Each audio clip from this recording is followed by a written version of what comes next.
Hello, my name is Anna. Today is my first day as a flight attendant. I feel excited, but I also feel nervous. My uniform is new. My hair is tied neatly. I check my smile in the mirror. Do I look ready? I arrive at the airport early. Flight 102 is going to New York. It is a big plane, and there are many passengers. I meet the pilot and the other crew members.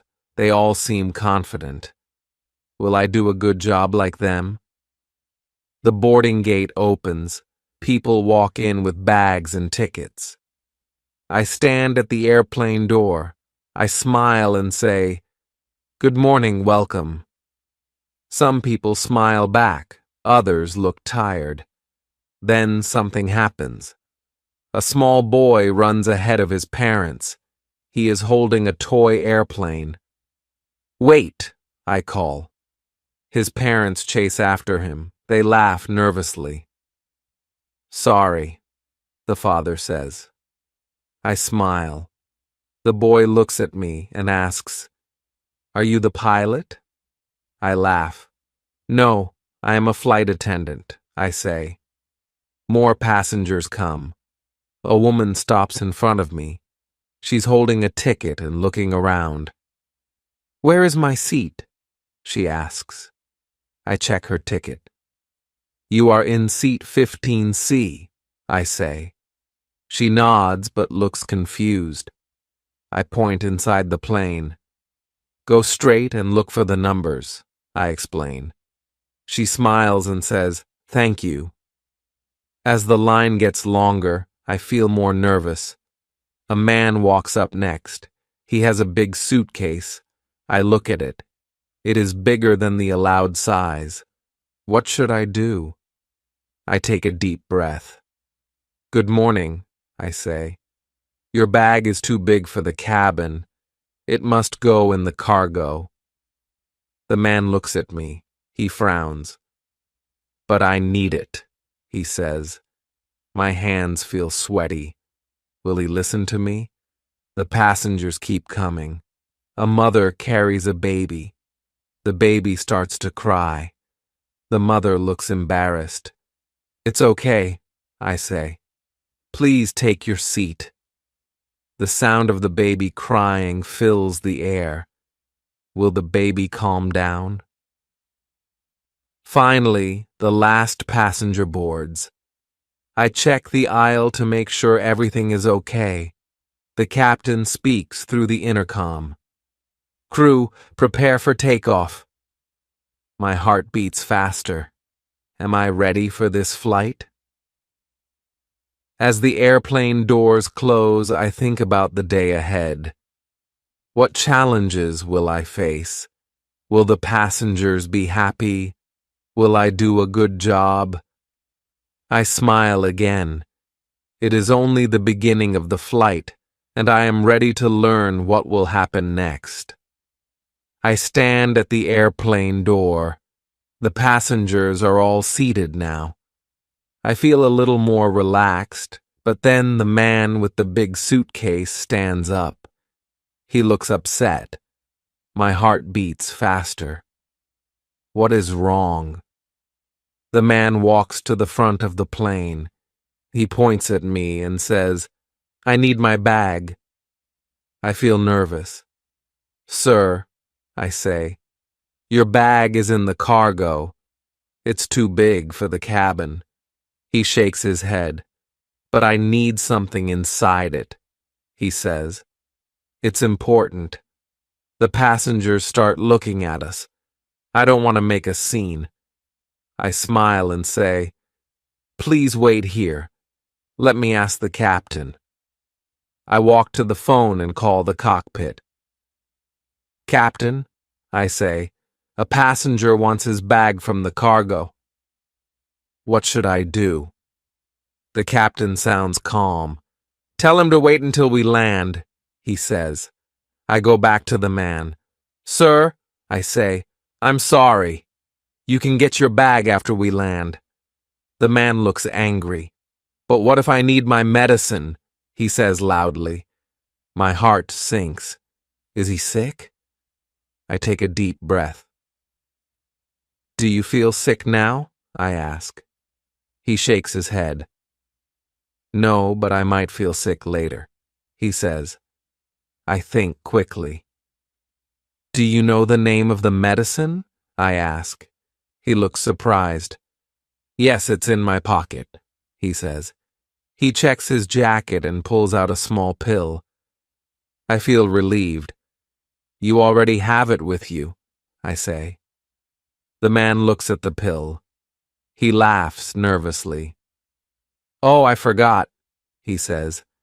Thank you for helping me. I smile and say, it's no problem. Please take your seat now. The other passengers clap quietly. I feel proud.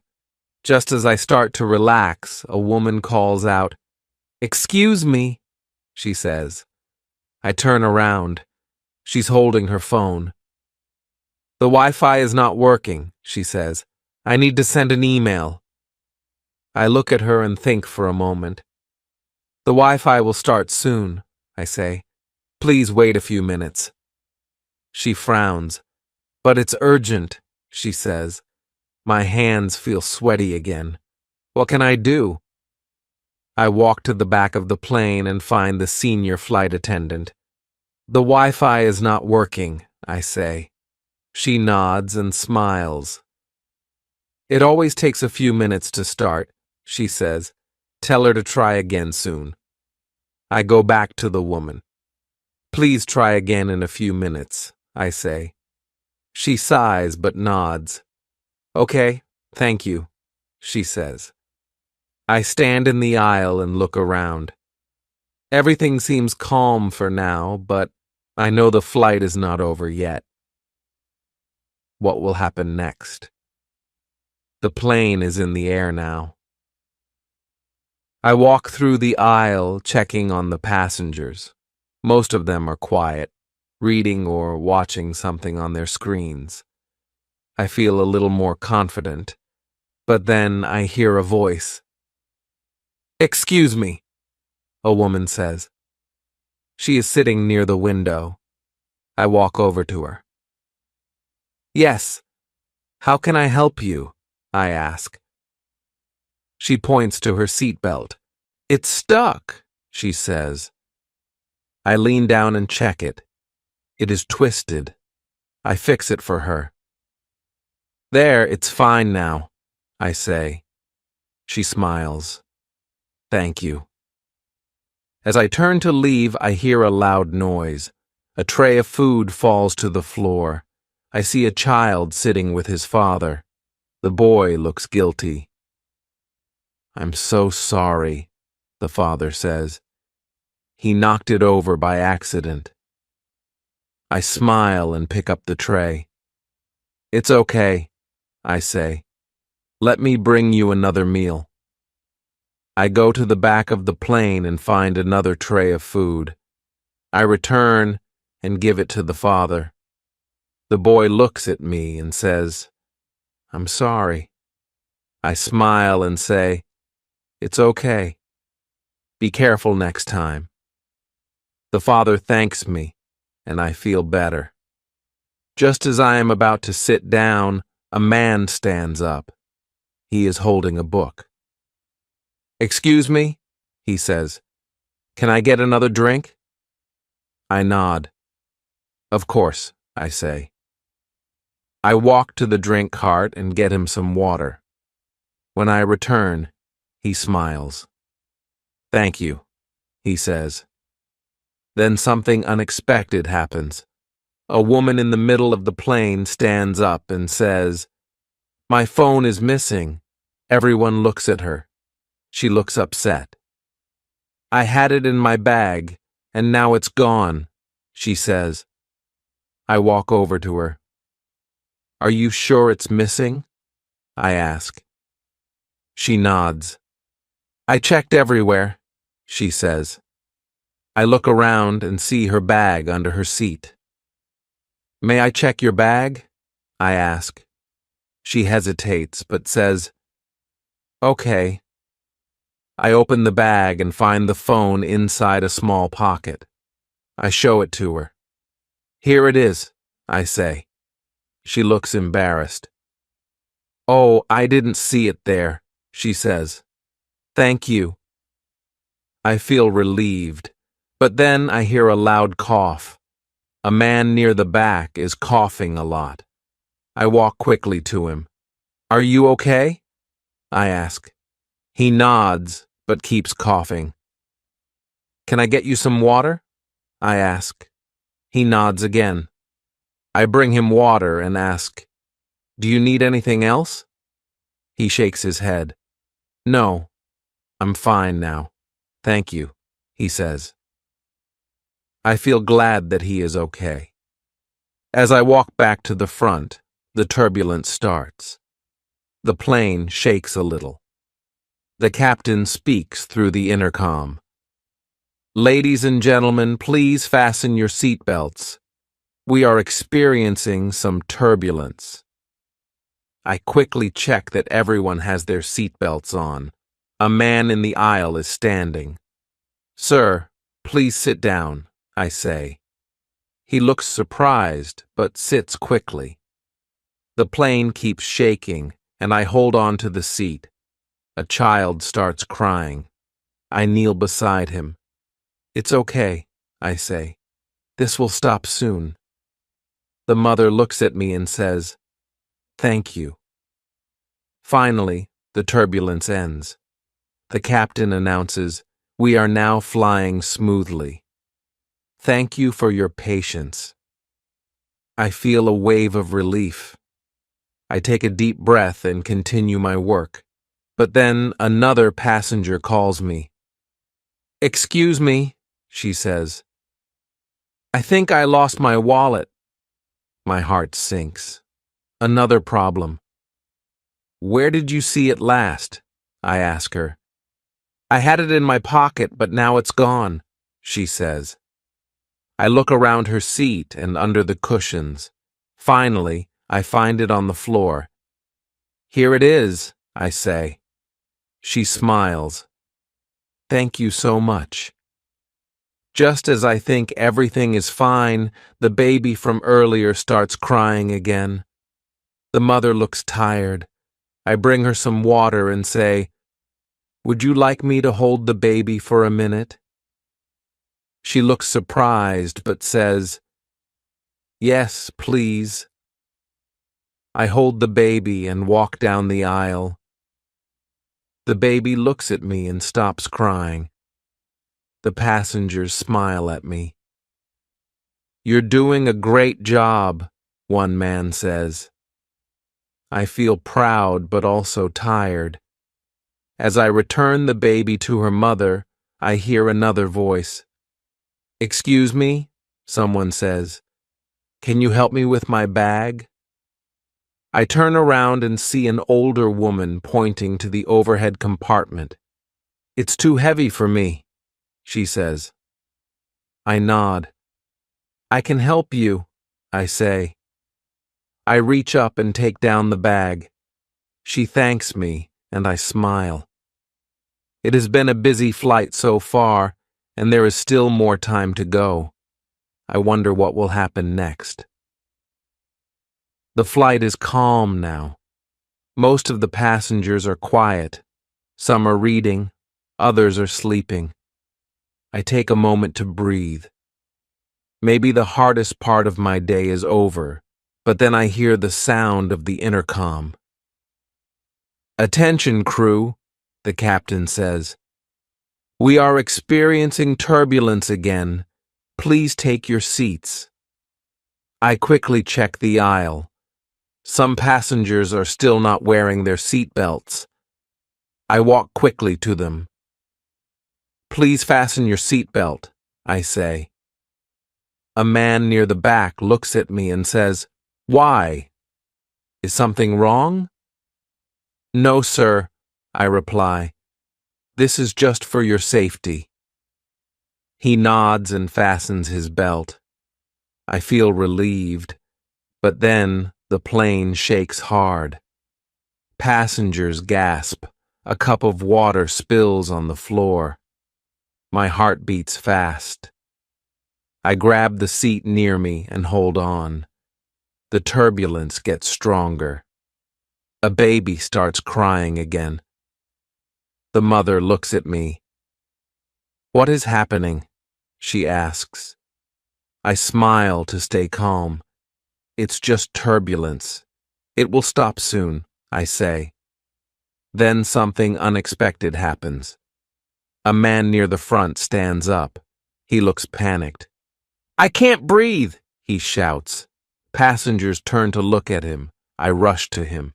"Sir, please sit down," I say. He shakes his head. "I feel dizzy," he says. I help him sit in an empty seat. "Take deep breaths," I say. I grab a small oxygen mask from the emergency kit and give it to him. "Breathe into this," I say. The turbulence continues. The plane shakes again. Another passenger screams, "We're going to crash!" I feel a lump in my throat. I must stay calm. "No, we are safe," I say loudly. "Please stay in your seats and keep your seatbelts on." The man with the oxygen mask starts to calm down. "I feel better," he says. I nod and smile. "You're okay," I say. But then I hear another noise. It is coming from the galley. I walk to the back of the plane and see that a food cart has rolled loose. It is blocking the aisle. I push it back into place and lock the wheels. As I turn around, I hear the intercom again. "Attention, crew. Prepare for a possible emergency landing," the captain says. My heart stops. Emergency landing? I look at the senior flight attendant. She nods at me. "Follow the procedure," she says. I grab the safety manual and prepare to give instructions to the passengers. I walk to the front of the plane. My voice shakes a little, but I speak clearly. "Ladies and gentlemen, we may need to make an emergency landing. Please follow these steps." I show them how to put on the oxygen masks. "Pull the mask down and place it over your nose and mouth," I say. "Fasten your seatbelt tight." A woman raises her hand. "Will we be okay?" she asks. I smile at her. "Yes, the pilots are trained for this. You are safe," I say. The passengers listen carefully.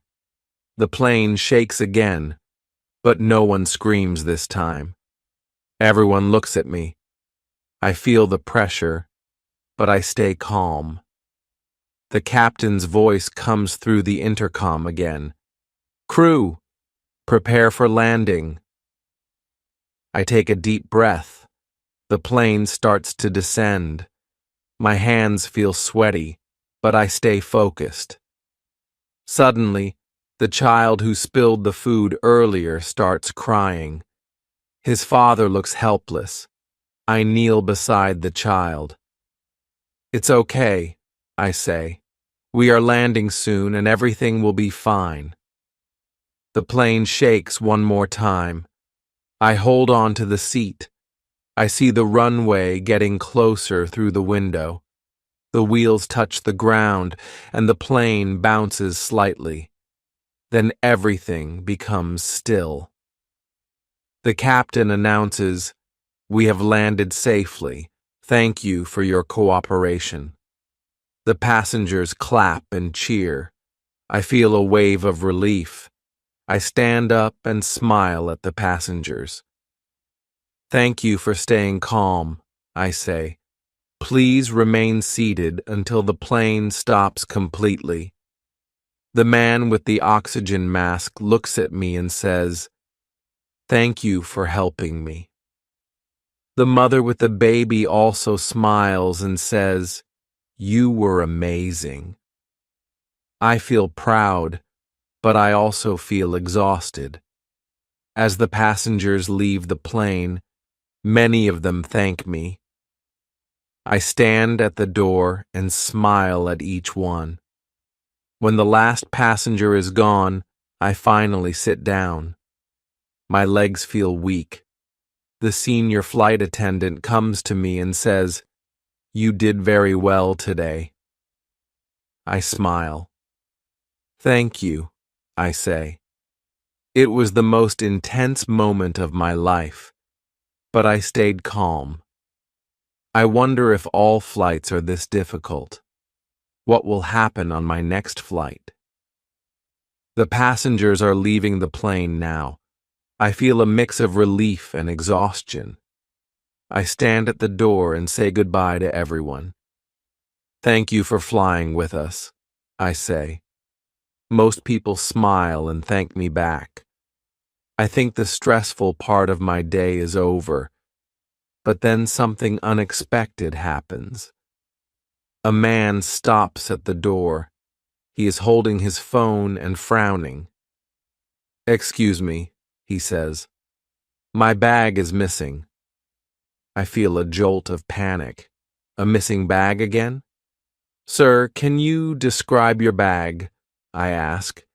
He says, "It's black with a red tag." I nod and walk to the back of the plane.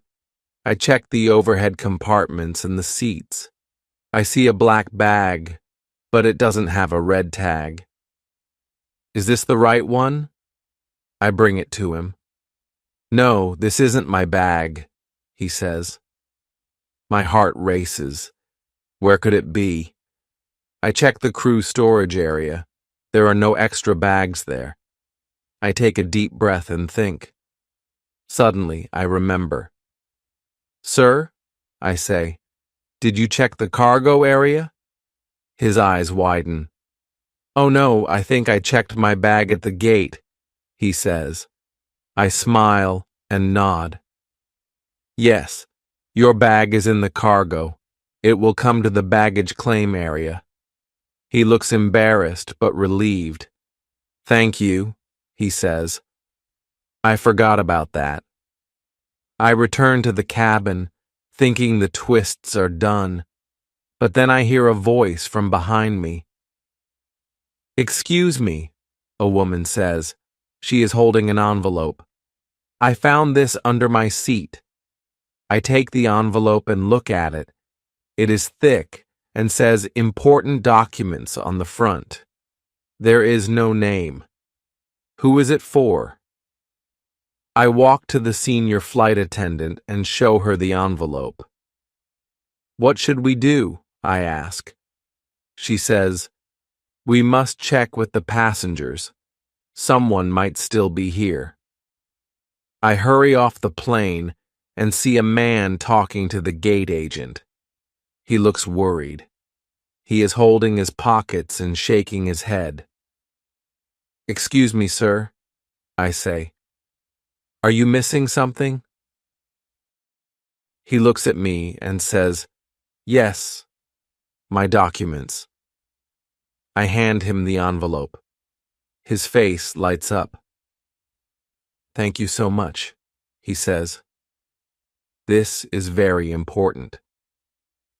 As I return to the cabin again, the captain calls me. "Anna," he says, "you handled everything very well today. You are a quick thinker." I smile and thank him. I sit down for a moment and take a deep breath. The flight is over, but I realize something. Being a flight attendant is full of surprises. I wonder, will my next flight have even more twists? The plane is now empty. The passengers are gone, and the cabin is quiet. I sit down for a moment and take a deep breath. My first flight is over, but I still feel the excitement and nervousness from everything that happened. The senior flight attendant walks up to me. She smiles and says, "Good job today, Anna. You handled everything very well." I smile back. "Thank you," I say. It was harder than I thought. We begin cleaning up the plane. I pick up empty cups and wrappers from the seats. Suddenly, I see something under a chair. It's a small stuffed animal. It looks like it belongs to a child. I hold the toy and think about the little boy who spilled his food earlier. Could this be his? I feel sad for him. How will he feel when he realizes his toy is missing? I take the stuffed animal to the gate agent. Can you keep this in case someone comes back for it? I ask. She nods. Of course, she says. As I turn to leave, I hear a voice behind me. Excuse me. I look back and see the father from earlier. He is holding the little boy's hand. The boy looks sad. Did you find a toy? The father asks. I hold up the stuffed animal. Is this it? I ask. The boy's face lights up. Yes, he shouts. He grabs the toy and hugs it tightly. Thank you so much, the father says. You've made his day. I smile and say, I'm glad I could help. I return to the plane and finish my work. The captain comes out of the cockpit. Anna, he says, you did very well today. You stayed calm and helped everyone. Thank you, I say. I was nervous, but I tried my best. As I leave the plane, I think about all the things that happened today. The turbulence, the missing bags, the scared passengers. It was a lot to handle. But I also think about the happy faces, the man who found his documents, the boy who got his toy back, the mother who felt supported. I realized that being a flight attendant is not just about serving food or showing safety instructions. It's about helping people, staying calm and solving problems. I walk out of the airport and feel the cool air on my face. The sun is setting, and the sky is orange and pink. I smile to myself. My first day was full of surprises, but I made it. What will my next flight bring? I don't know, but I'm ready to find out. Here are 10 questions about today's story. Write your answers in the comments below. Let's see how many you get right. 1. What is Anna's job? A. Pilot. B. Flight attendant. C. Gate agent. D. Passenger 2. Why was Anna nervous at the start of the flight? A. It was her first day. B. The passengers were angry. C. She lost her uniform. D. The plane was delayed